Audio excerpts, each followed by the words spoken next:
I would love if you guys are willing just to pop in the chat, like where you're listening in from and what you play. And just so I can see where we're all kind of tuning in from. I always love to know. I think it's really awesome these Zoom situations are amazing. We can come together from so far away. And if I'm meeting you for the first time, my name is Sarah Whitney, obviously. As Peter mentioned, I am creator of The Productive Musician, which is a blog, but also a really thriving Facebook community. And I also am violinist in the string quintet Sybarite 5. We are a string quintet. We tour about 30 to 40% of the year. Obviously not right now, but we do. And we do a lot of new projects. And we won the Concert Artist Guild competition back in 2011. And we're an innovative group that's really dedicated to changing the perceptions of chamber music. And I'm also a musician's coach and productivity expert. And that's the hat I'm going to be wearing today, and talking a lot about my work with under that kind of umbrella. And I help musicians really, ditch the confusion and overwhelm so that they can truly create the fulfilling and creative lives that they've always wanted. And a lot of that involves figuring out what gets in the way. And I'm a ninja problem solver when it comes to kind of troubleshooting these things from my experiences and my expertise with what I've learned, and really helping musicians find a strategic way to move forward with the things they want to do.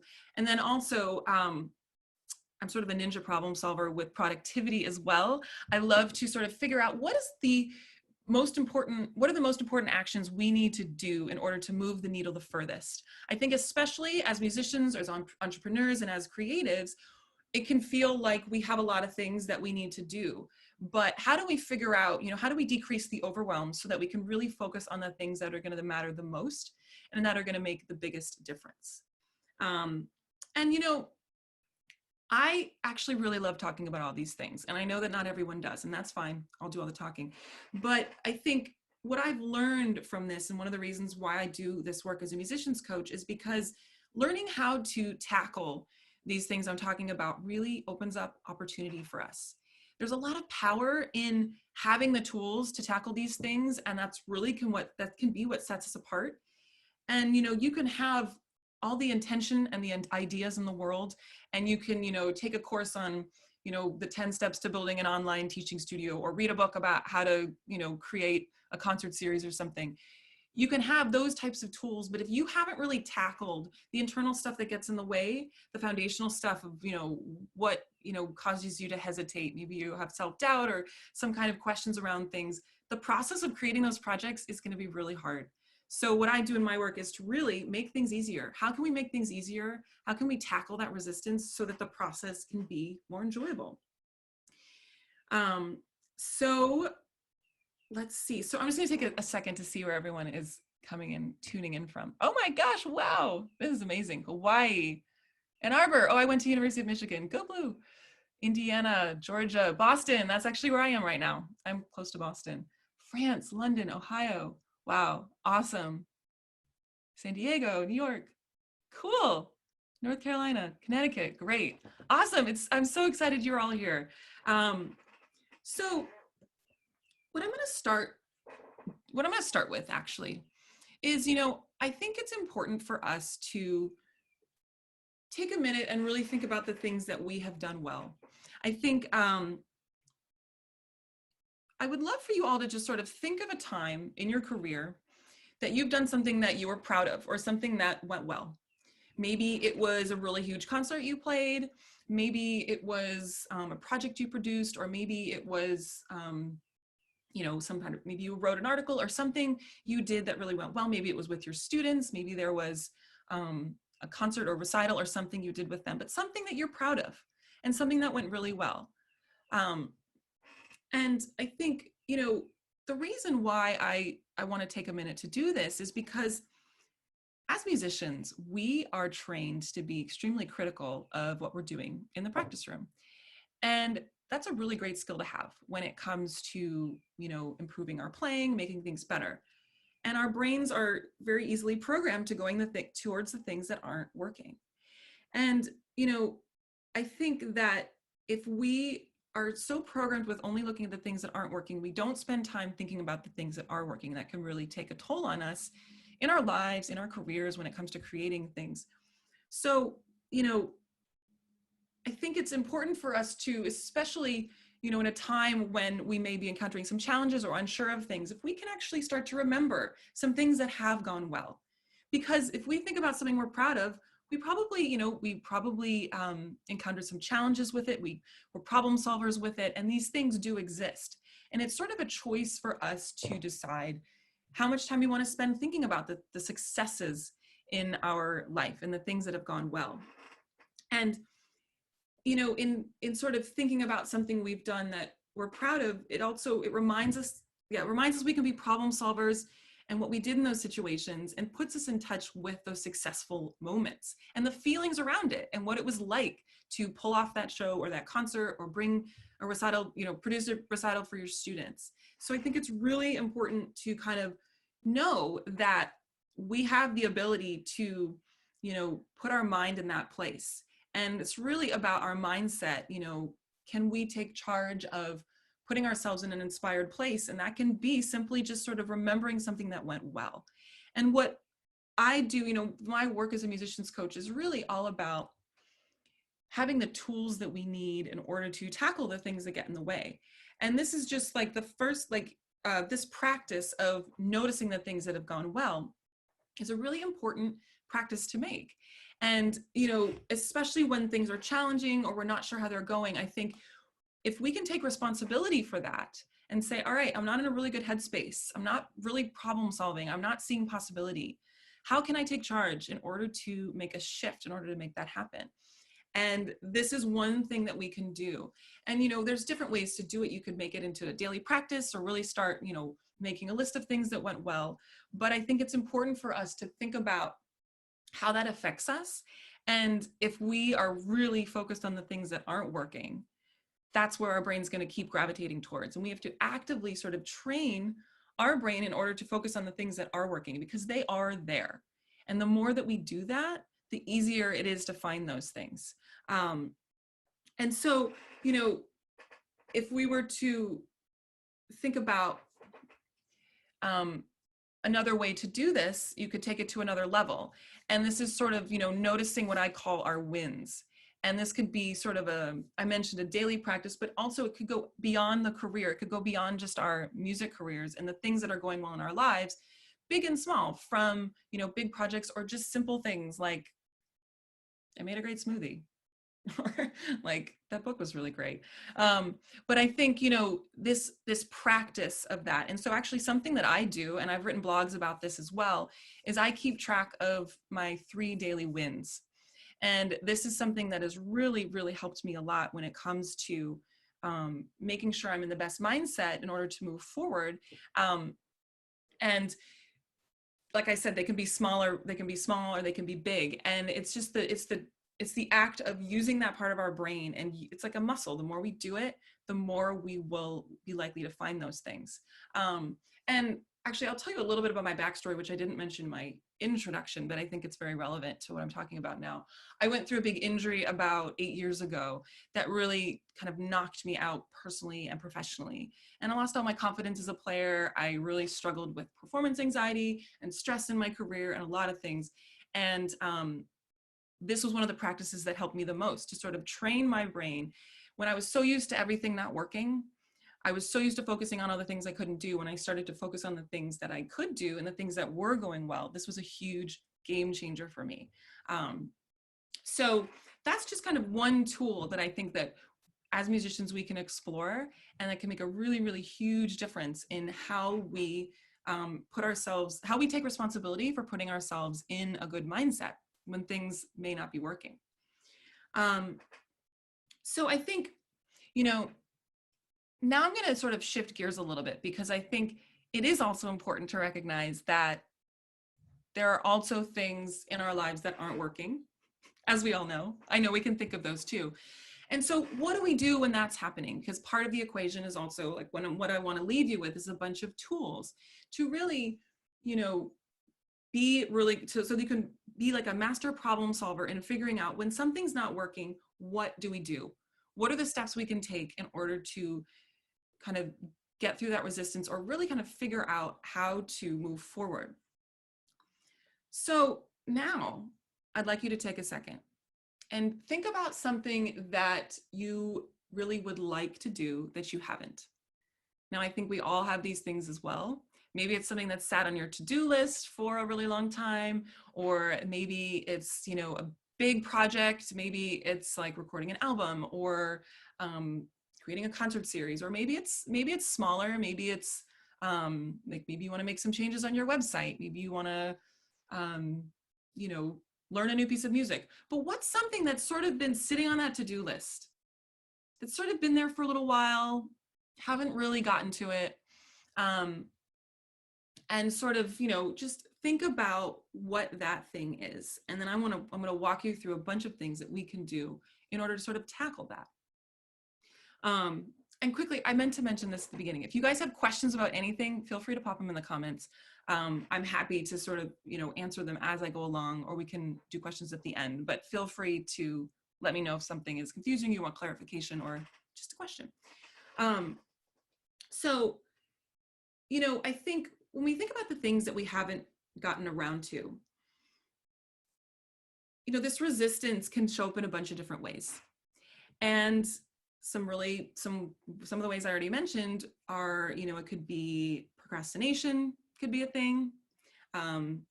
Maybe we have a little self-doubt about whether it's a good idea, whether we can pull it off, whether we know how to do it. Maybe there's a little bit of fear of failure, like we just don't know if it's going to work. We don't, you know, want it to not succeed. Maybe we're experiencing some, like, we're worried about what other people will think, like, will they think it's a good idea? All these things, and, you know, all these things that we don't really like to talk about. But I think that in my work, I've found that, you know, these are the most common things that really do get in the way of us really taking the driver's seat and doing the things we want to do. And, you know, I want to first start off by saying, when it comes to resistance, when it comes to procrastination or these fear of failures, all these things that can get in the way of what we want to be doing, we have a choice. You know, we can choose to look at this procrastination, say, or the resistance, as something that is totally derailing us. You know, we can say, well, you know, this procrastination, I just procrastinate. That's, you know, it constantly keeps my dreams out of my reach. You know, it's like procrastination, like I talk about, people say that procrastination can kind of be that silent killer that just sort of slowly eats away at, you know, preventing you from doing the things you want to do. And we can sort of look at this resistance, these things that come up in this negative light, and just sort of say, well, that's why I can't do it. That's why I can't move forward. Or we can simply choose to look at resistance as an indicator. And what I mean by that is that if we can start to notice when there's resistance around something, when there's something that's sitting on our to-do list for a little too long, or a project that we've thought about but just never really gotten to, it's an indicator to us that we need to ask better questions. And what I mean by this is, well, one of my favorite quotes is from John DeMartini, who is a human behavioral specialist. He says, "The quality of our life depends on the quality of the questions we ask." So, you know, how do we put this into action? Well, you know, you think if we notice we have resistance towards something, as I mentioned, we can throw up our hands and say, this is just procrastination, is just getting in the way. Or we can use it as an indicator to say, you know what, I need to ask better questions. I need to address something here. And in this sense, resistance can be a real gift because it tells us that something's not working. It tells us that we need to ask better questions and use some different problem solving skills to really figure out how to tackle what's getting in the way. So, and that puts us in a mindset of being able to see possibility. It puts us into a mindset of problem solving and, you know, really seeing the possibility that something could get worked out, as opposed to being shut down and just sort of, you know, that feeling of, I just don't know what to do. I can't, you know, procrastination just gets me down. So I think it's really important for us to start noticing that. It's a choice. As I mentioned, it's a choice for us to decide how we want to view this resistance that we encounter. And so when it comes to asking questions, what are some good quality questions that we could ask? Well, I'm gonna get a little sciencey here for a second, but Newton's first law of motion, any science buffs here? I was a science buff, so I'm gonna get a little science here.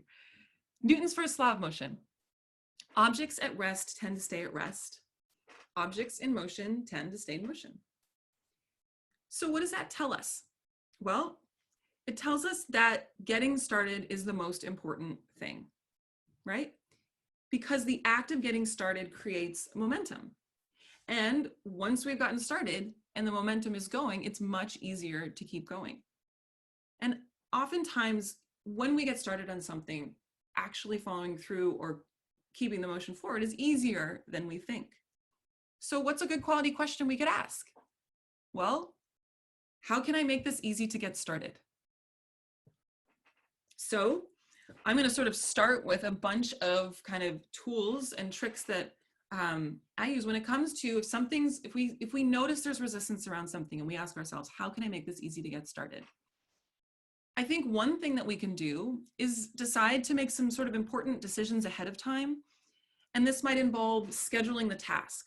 I think if there's something we want to do and it's just sort of sitting on that to-do list or sitting in our head and we actually haven't given it a time and place to do, it's much easier not to do it. And, I think if we can decide ahead of time when it's going to happen, where it's going to happen, it takes a lot of that decision it takes a lot of those decisions out of the mix, and it can make it easier for us to just get started. For instance, here's an example. Say you're a runner, you're running a marathon, and you have to run a certain amount of miles every day, and it's Saturday night, and you have to run 10 miles the next morning.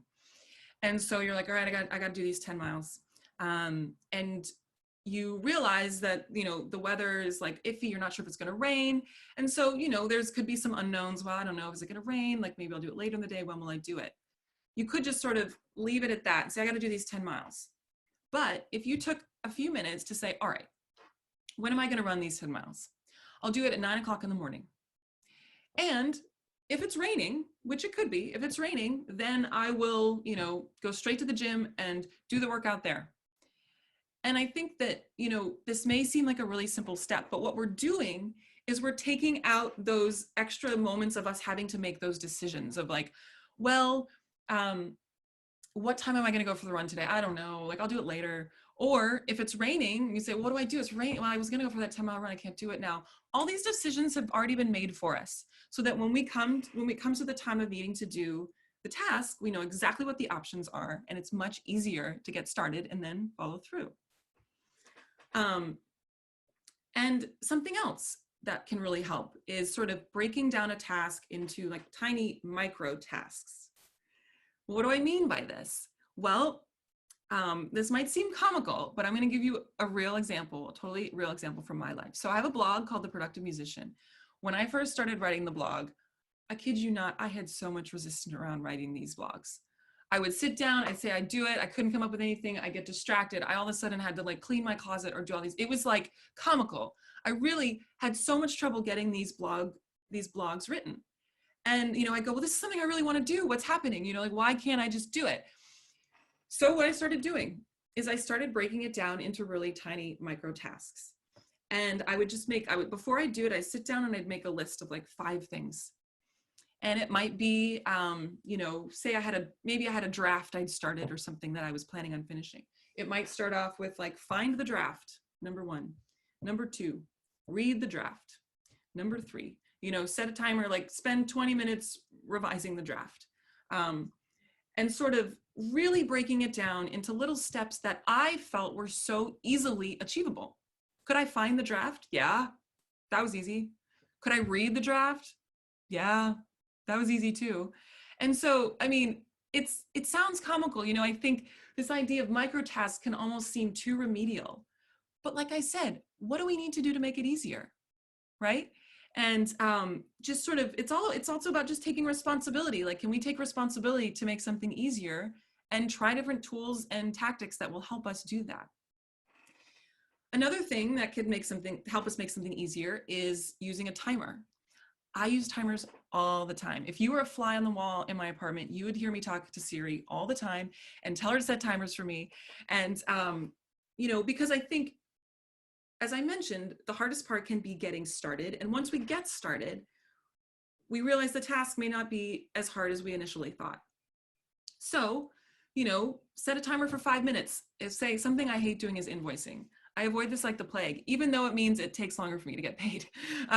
And so, you know, I'll say, all right, set the timer for 5 minutes. I'm gonna do invoicing for 5 minutes. Set the timer. And the beauty about the timer is not only does it sort of, you know, gives us a defined amount of time, but I know that there's an end time. I know that when the 5 minutes is up, I can say, all right, I did the 5 minutes I said I was going to do. So just sort of psychologically, the best part of that is knowing that it will be over at a certain point. But oftentimes, once we get started, we realize it's not that hard. And maybe the 5 minutes will fly by and we can decide if we want to keep going or not. But I think that's another one. Another one, how can we make this easy? I got lots of these, guys. These are great. Is, you know, can we associate it with something we like to do? And now I had a client who was working on writing a book, compiling tunes that she'd written, writing a book. And she had a lot of resistance around that, of like sitting down, actually doing the organization around it. She also was incredible at knitting and she loved knitting. And so what we did is we figured out a way, you know, could she pair these things together? You know, so if she was to spend 30 minutes on her book of tunes, and then she got to knit for 30 minutes or whatever it was, but making an association that makes it easier for you to follow through and get a little more excited about it. You could use it as a reward, that kind of thing. But just really, you know, what can you do to associate it with something that you like, that's something that's easy for you to do already. And then the last thing I'm going to suggest for this one is sort of, you know, keeping track of our progress. Now, what I mean by this is that, you know, when we make progress and we set a goal, whether it's like, I'm going to spend 5 minutes invoicing, or it's, I'm going to practice for, you know, 4 hours, whether it's tiny or bigger, if we set ourselves out to do something and then we accomplish it, just the act of doing that gives us a sense of accomplishment. We actually have a chemical reaction in our brain. We get a dopamine hit when we actually follow through on something, whether it's tiny, whether it's big.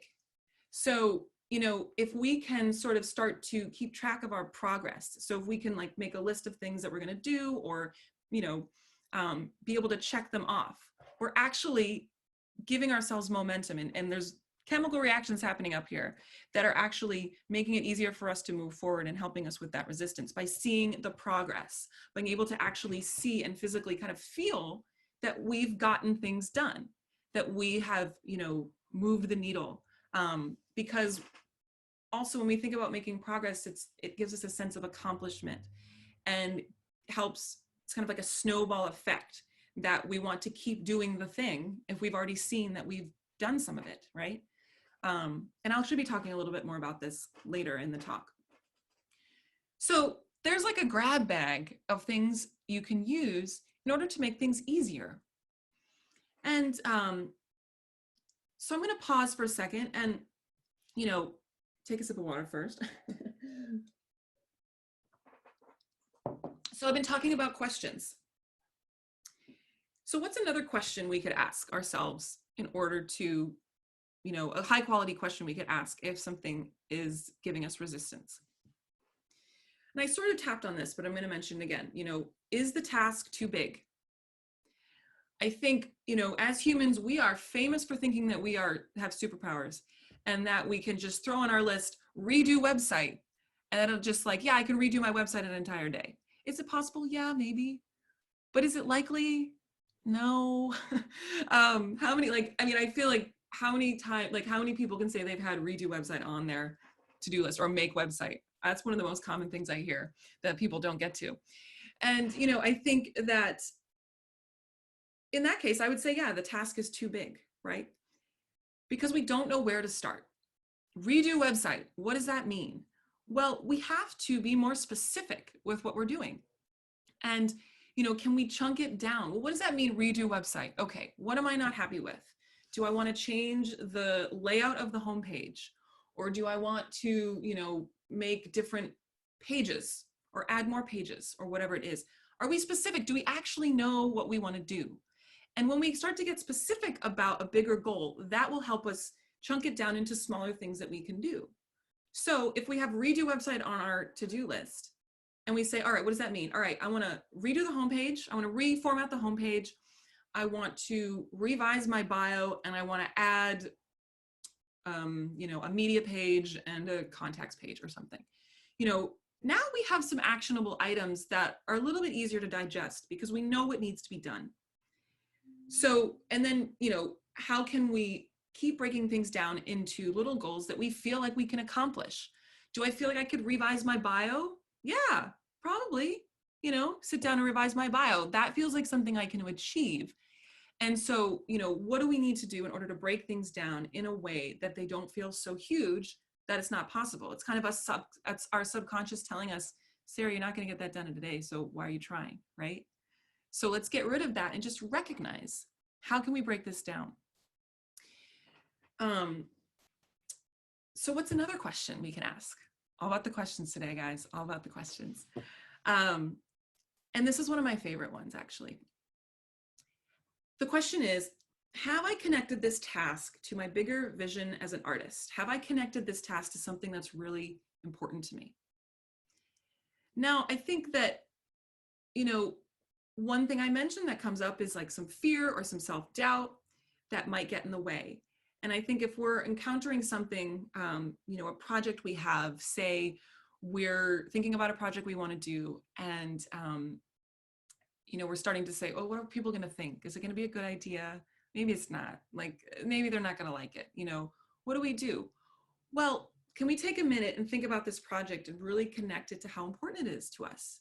If we have an idea about how we want to collect songs, Spanish flamenco songs, and fuse them with the violin Bach sonatas, totally just making this up, but if we have this idea, right, and we're really excited about it, maybe we lived in Spain for a year and we're really excited about that music, we're really excited about what it means to us, it's never been done, we think it would bring really exciting, unique concerts and performances to audiences, if we can connect with that, and really get clear on why this is so important to us, that can calm the chatter, that chatter of what are other people going to think, and it can really help us push through that resistance if we are attaching emotion to something.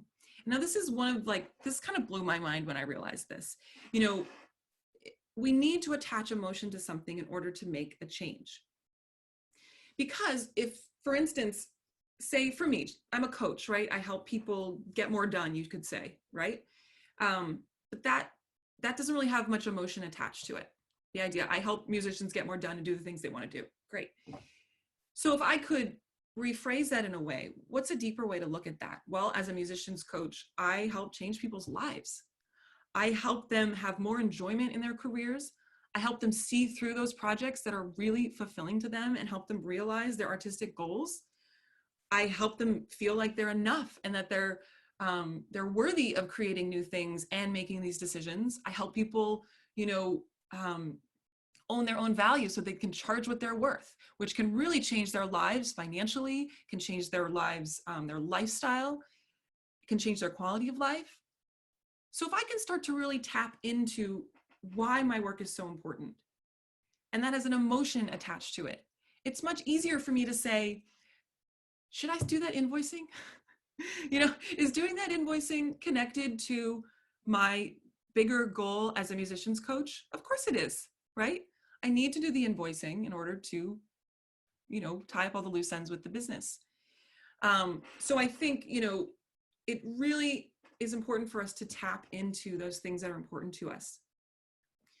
Another example could be, for a performance. Why do we play? Do we just play because we like the sound of our instrument? If we're, if we have a concert or a performance that we're having self-doubts about, or we're feeling resistance around practicing or something around it.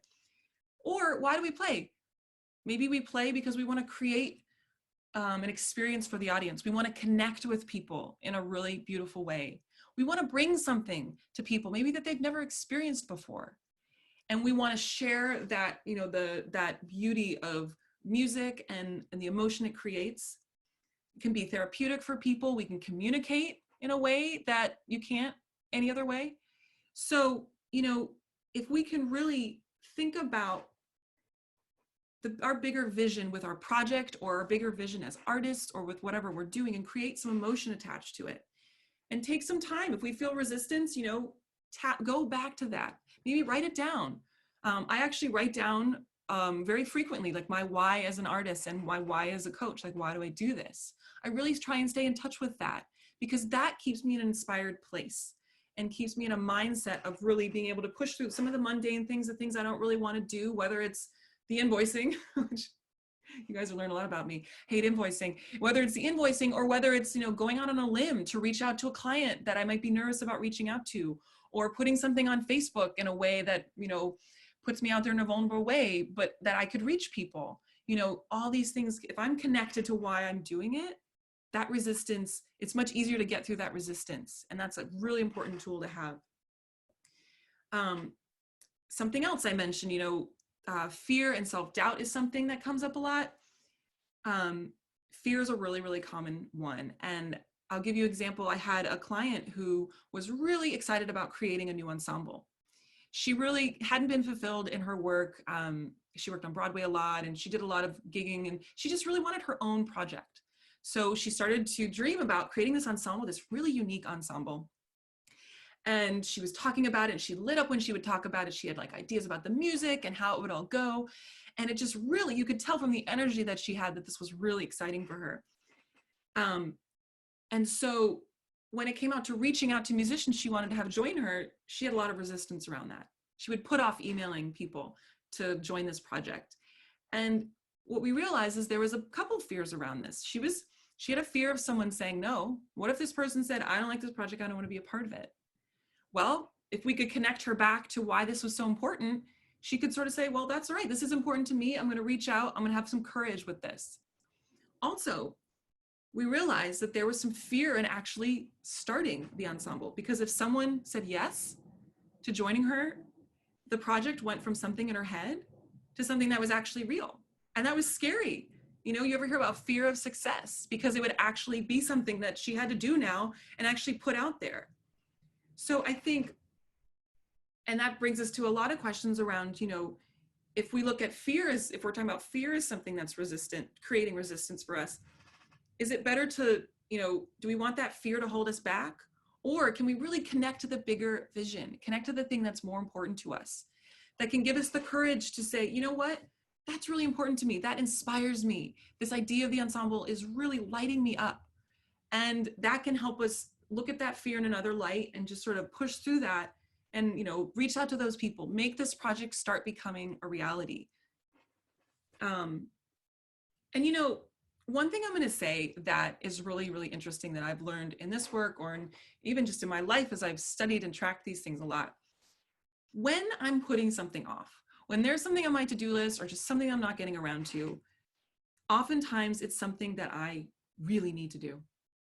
And this sort of comes into, I mentioned, how do we know what those action items are we need to do that are going to move the needle the furthest? I think we can, if we can think about resistance as an indicator. Often the times that the things that we're resistant on, those are the things that are going to move the needle the furthest. And it's going to make the biggest difference in our career. So I think, it's really important to sort of be a detective in our own careers and our lives and notice these things. What a gift. Like if we're feeling resistance around something, to say, well, that means I really need to do it. That means that could really move the needle the furthest. That's great information to have. And if we can be a detective and observe things that way, it can really help us get ahead. What's another question we can ask if we're trying to think about better quality questions to ask when it comes to resistance? Is there something I need to learn to feel more confident about a task? Now, I think oftentimes I hear this all the time. People say, well, I want to start a concert series, but I don't know how. Like, I don't know how to do the fundraising, or I don't know, like we can easily just go to that space of, I don't know about business, or I don't know about, whatever, building a website that sells products or something. Is that a point where we need to ask a better question?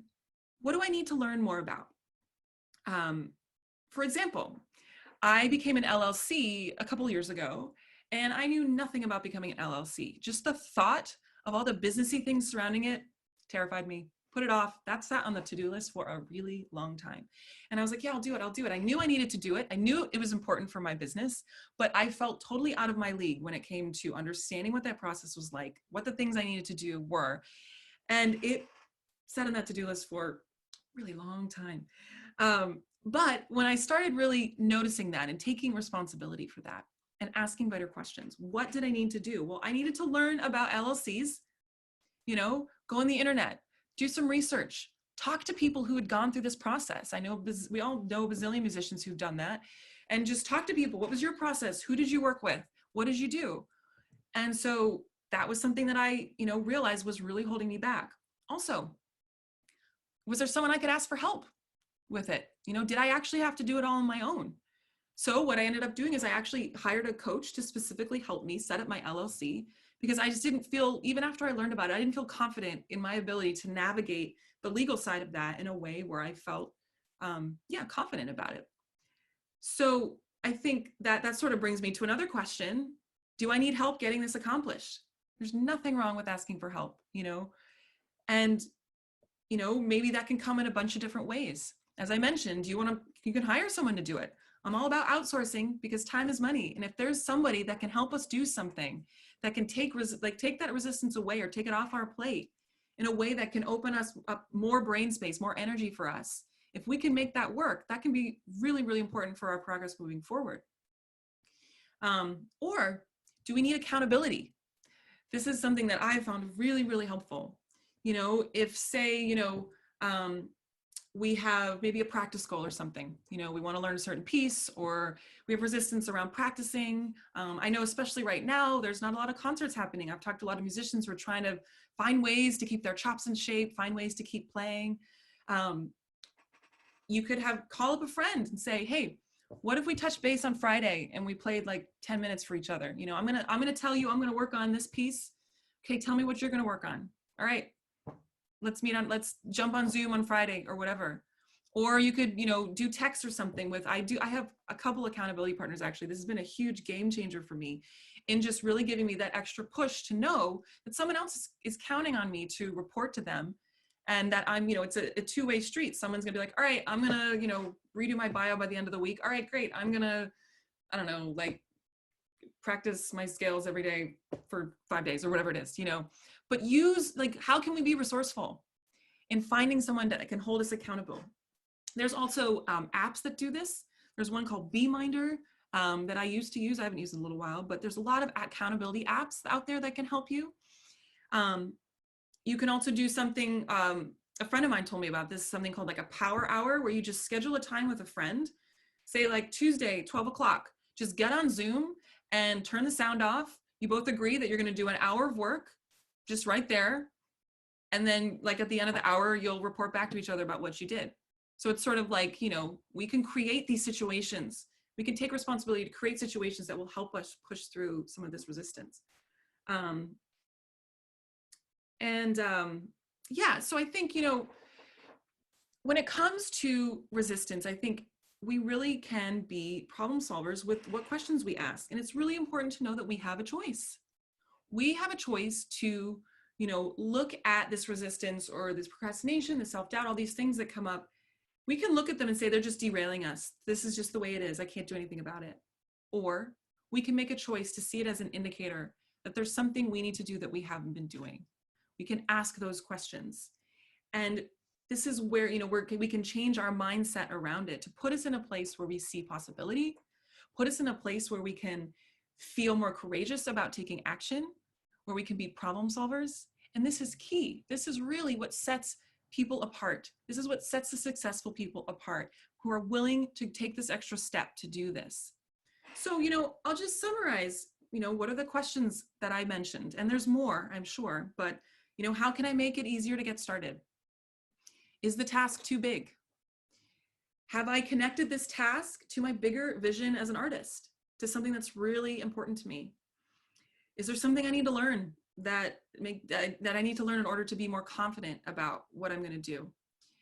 Do I need to get help in order to get this accomplished? And I know there's other questions. Of course there are. But I think it's just, can we give ourselves permission to question things? Really question things, because that's what's going to help us lead. That's going to help lead us to some of these answers. So I'm going to give you one more kind of tool before we wrap up, and then we can open up to questions if you guys have questions. All about the questions today. And before I leave, I'd love to sort of leave you with some action item that you could do. Now, I asked you to think of something that you'd had on the back burner, something on your to-do list that hadn't been getting done. And I want you to sort of bring that thing back into your brain, or maybe you wrote it down, and think about, how can we take action on this?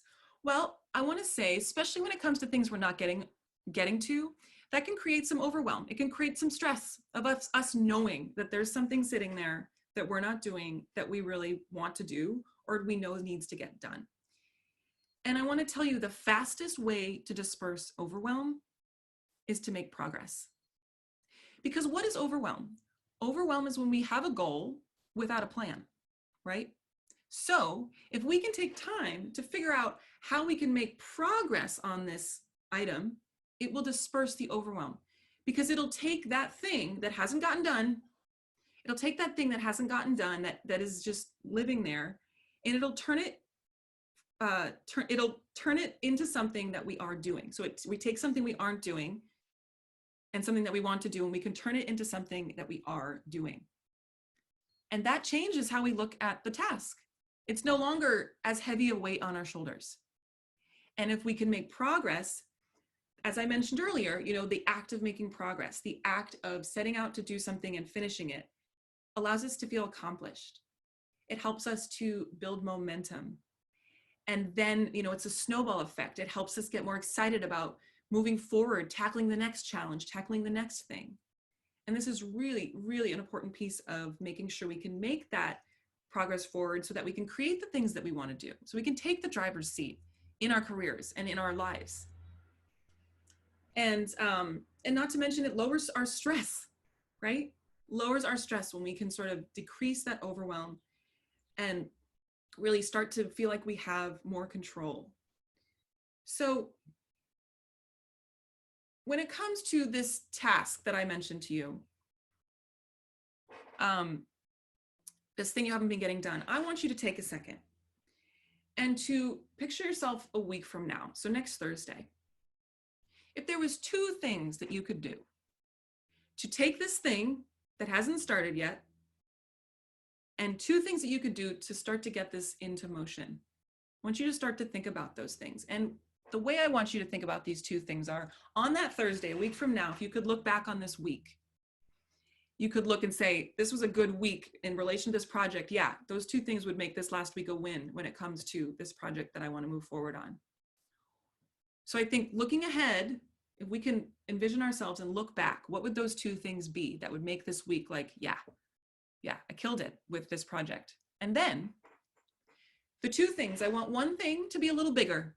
If we're talking about this redo the website thing, maybe this bigger thing is that you're going to decide on the 5 different pages you want on your website. Like you need to do some research. You need to kind of really have the framework.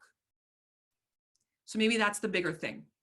And then I want you to think the other thing should be really small. I want you to think of something that you could do in the next 24 hours. So if we're talking about this website idea, maybe it's that you just need to go online and research some websites of other musicians, gather some information, spend 15 minutes or 20 minutes browsing, starting to just look at what works, what doesn't work, what resonates with you, what doesn't. But that's something you could do in the next 24 hours. And so, because I want to leave you with something you can take action on. And then that smaller thing is something that you're going to do in the next 24 hours moving forward, so that you can take this thing that has been sitting on your shoulders as something that hasn't been done yet or that you want to do, and you can turn it into something that you are doing. And so, that's what I have for you today. And if, as Peter mentioned, if you're interested in working on a lot of the stuff we've been talking about, And diving deeper into this, I'm leading a program called the Career Reboot, which starts next week. And it's all about how do we create ease and excitement and opportunity in our career without second guessing and without burning out. And this has to do with how can we become master problem solvers with tackling those things that get in the way. You know, how can we make sure we stay motivated when things get challenging? How can we, you know, quiet that negative self-talk that sort of talks us out of doing things? You know, how can we create the opportunities we want with ease? How can we follow through with those projects that have sort of been half done? And how can we take control of our career in a way where we're calling the shots and we're making the things happen we want to have happen? So the program is an 8-week program. It starts on May 19th. And if you're interested in learning more about it, I would love to talk to you about it. It's all on Zoom, so it's all online. And it's going to be a way to really kind of catapult you into a place where you can really take charge. And I think especially now with the current circumstance, we need all the tools we can get as we need to be creative in order to keep moving forward. Our careers do not have to stop right now. There are things we can do. There are ways we can move forward. We can stay in motion. It may not be exactly how we thought it was going to be 2 months ago, but we can move forward on certain things, create things in a certain way, so that especially when we're on the other side of this, we can, you know, be getting ahead. We can be equipped with the tools we need to even succeed even more. So I would love to invite all of you to reach out to me, and I'd love to chat with you about it, see if it's a good fit. It's a small program. I have a few spots left, and I'm just kind of filling up the last few spots in this weekend, but I would love to be in touch if you're interested. And yes, Peter put my contact info there. If you want to reach me, my website's there, sarahwhitney.com. If you're interested in my blog, you can go to theproductivemusician.com. You can sign up for my mailing list in both those places. Also on Instagram, I'm the Productive Musician there. You can follow me there. Yeah, and if anyone has any questions, and oh, I see, Celine said, overwhelm is when we have a goal without a plan. Yes, big aha moment. Yeah, totally. Thank you. Yeah, I love that one a lot. But yeah, thanks, Peter. If anyone has any questions, I'm happy to stick around and answer them. And thank you all so much for being here.